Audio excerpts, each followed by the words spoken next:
I'm not a success story, and I'm not in the line of work I do because I am an expert in the field.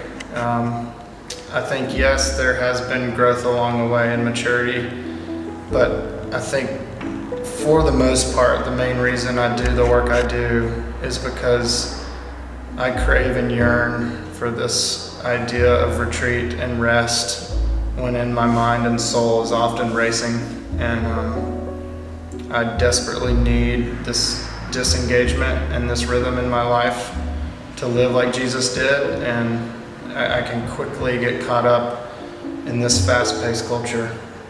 The basic idea of the SoulCare project is to create space and margin for those in leadership and those who have a big sphere of influence, and helping them disengage from a lot of their involvement. It matters a lot to be disengaged.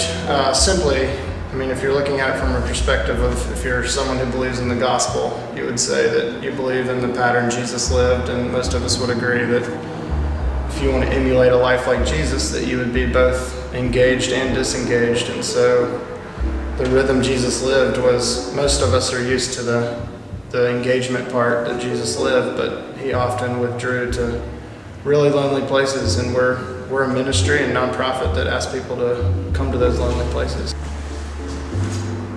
Giving of life, that was something we started in 2011, which began as, supporting financially with these smaller grants, supporting nonprofits, and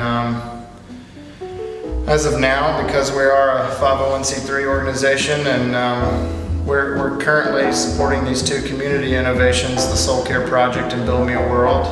At first glance, you would think that the SoulCare Project and Build Me a World are radically different, but the idea of it takes a lot of slow to grow. I think there's a lot of similarities, though we serve very different demographics and target audience.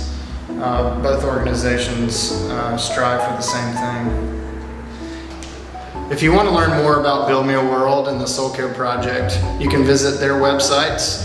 Build Me a World is buildmeaworld.com, and the SoulCare Project is thesoulcareproject.org. But here, of course, you're on Giving